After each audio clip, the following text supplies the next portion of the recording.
এই যে দুটো ছোট ছোট ছেলে মেয়েকে দেখছো, যারা এখন বুড়ো বুড়ি হয়ে গেছে, আজকে তাদের গল্প শোনার দিন। জিনিসপত্র গুছিয়ে বাড়ির তালা বন্ধ করে সকাল সকাল বেরিয়ে পড়লাম।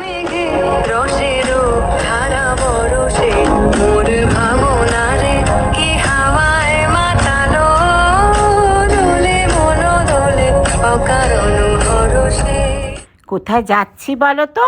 একটু ধৈর্য ধরো, জানতে পারবে। একটা বিশেষ দিন কাটাতে একটা বিশেষ জায়গায় যাচ্ছি।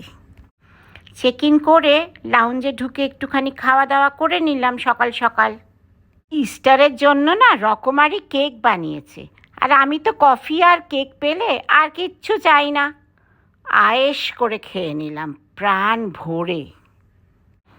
আমার সঙ্গে তোমরাও চলো, পৌঁছে দেখো তো চিনতে পারো কিনা জায়গাটা।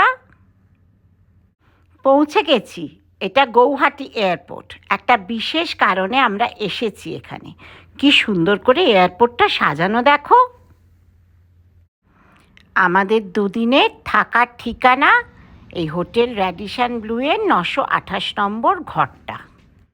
হোটেলটা খুব সুন্দর, ছাদের ওপর সুইমিং পুল, আর তার সামনে এরকম দিগন্ত বিস্তৃত পাহাড়ের সিনারি। দারুণ লাগছিল। এতক্ষণে নিশ্চয়ই জানতে পেরে গেছো যে আমরা এসেছি হচ্ছে গৌহাটি, আর আমাদের অ্যানিভার্সারি, আমাদের আজকে 35th অ্যানিভার্সারি। কিন্তু হঠাৎ গৌহাটি কিসের জন্য এত স্পেশাল, তোমার কোনো আইডিয়া আছে? না, গৌহাটি কেন সেটা আমি সঠিকভাবে বলতে পারছি না। তবে তুমি বলেছিলে যে এই বছরের বিয়ের তারিখটা গুয়াহাটিতে এসে কামাখ্যা মন্দিরে পুজো দেবো। কেন সেটা তুমিই বলো কিছুটা। পার্থ অতটা জানেও না। আমরা যখন 25 বছরের বিয়ের তারিখে পুজো দিতে এসেছিলাম মায়ের কাছে, তখন মাকে বলেছিলাম আমাদের দুজনের শরীর যদি ঠিক থাকে, সব কিছু যদি ঠিক থাকে, তাহলে মা তুমি আমাদেরকে টেনো। আমরা 2025 সালের 35 বছরের বিয়ের তারিখেও তোমাকেই এসে প্রণাম করব। তো মা টেনেছেন, আমরা মা মোটামুটি না সুস্থ টানলে আছি। তো আর আসতে পাওয়া যায় না। ঠাকুর না টানলে ঠাকুরের জায়গায় যাওয়া যায় না, এটা আমিও মানি। সুতরাং আমরা 2025 সালে আমাদের যে 35 বছরের বিবাহ বার্ষিকী, সেটা গৌহাটিতে এসে কামাখ্যা মন্দিরে পুজো দিয়ে, খুব ভালোভাবে পুজো দিয়ে খুব ভালোভাবে কাটালাম। মা আমার কথা শুনেছেন, আমরা আসতে পেরেছি। ওই জন্যেই বারবার করে বলছিলাম যে একটা স্পেশাল দিন আর একটা স্পেশাল জায়গা। সেই জন্যে গৌহাটির কামাখ্যা মন্দির আমার কাছে স্পেশাল, এবং স্পেশাল দিনটা তো আমাদের 35 বছরের বিয়ের তারিখ। মায়ের কাছে 2015 আমরা, আর আজকে 2025 আমরা। একটা মজার ঘটনা বলি। আমাদের বিয়ে হয়েছিল 1990 সালে, কিন্তু আমরা ঠিক করেছিলাম যে আমরা প্রত্যেকটা অ্যানিভার্সারি, মানে কোভিডের সময় ছাড়া মোটামুটি আমরা বাইরে থাকবো। তো 91 সালের একটা বিরাট মজার ঘটনা আছে। 91 সালে আমরা ওই প্রবল গরমে গেছিলাম হচ্ছে মাইথনে, আসানসোল থেকে মাইথনে, তাই তো? হ্যাঁ, আমাদের প্রথম বিবাহ বার্ষিকী। হ্যাঁ, মাইথনে তখন আমাদের পয়সা কড়িও নেই বিশেষ, ওই মাইথনকেই মনে হচ্ছে সুইজারল্যান্ড। যাই হোক, আমরা তো গেছি। তারপরে পরের দিন সকালবেলায় দেখছি দূর থেকে একটা স্কুটার আসছে। স্কুটার, তখন তো এই সমস্ত মোবাইল টোবাইল কিচ্ছু ছিল না। দেখছি আমরা যে বাড়িতে ভাড়া থাকতাম সেই বাড়িওয়ালার ছেলে স্কুটারে করে আসছে। তোমার নামটা মনে আছে? নামটা, হ্যাঁ হ্যাঁ, জিতু ওর নাম ছিল। আমি বলছি দেখো, হ্যাঁ দেখো পার্থ, দূর থেকে মনে হচ্ছে জিতু আসছে।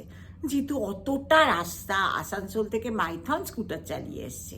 এসে বলল 30-35 কিলোমিটার রাস্তা। হ্যাঁ, এসে বলল বৌদি বাড়ি চলুন, কালকে রাত্রিবেলা আপনাদের বাড়ির দরজা ভেঙে চোর ঢুকেছে। আমরা একতলায় থাকতাম, ওরা দোতলায় থাকতো।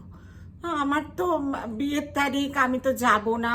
পার্থ বেশ একটুখানি মানে কি করবে। তারপরে আমরা কি বললাম জানেন? আমাদের তখন সংসারে কিচ্ছু নেই। পার্থ আর আমি বসে বললাম যে আমাদের সংসারে চোরেদের চুরি করার মতো কিচ্ছু নেই হাঁড়ি করা ছাড়া। আমরা ফিরলাম না, চুরিওয়ালা বাড়ি পড়ে রইলো। সেই ছেলেটা আবার স্কুটারে করে আসানসোল ফিরে গেল। কিন্তু আমরা সেই 91 সালের 22শে এপ্রিল আমাদের সেই বিয়ের তারিখ বাইরেই রইলাম। আমরা এই রকম করে আমাদের না না, বিয়ের প্রত্যেক তারিখ সব বছর কাটিয়েছি। বাইরে যাই, আস্তে আস্তে প্রত্যেক বছর বছর একটু একটু করে মাইনে বেড়েছে, একটু একটু করে পয়সা হয়েছে, একটু একটু করে বাইরে যাওয়া, একটু দূরে যাওয়া শুরু করেছি। তবে আমরা বাইরে- বোধহয় সবচেয়ে বেশি গেছি নর্থ বেঙ্গল, দার্জিলিং এ বোধহয় ম্যাক্সিমাম টাইম আমরা 22শে এপ্রিল 4-5 কাটিয়েছি। বার বোধহয় দার্জিলিং যাওয়া হয়ে গেছে 22শে এপ্রিলে। দার্জিলিংটা তোমার বোধহয় টোটাল 45 বার হ্যাঁ। 50 বার হয়েছে। আমারও তোমার পাল্লায় পড়ে মোটামুটি এখন অবধি প্রায় 20-25 বার হয়ে গেছে।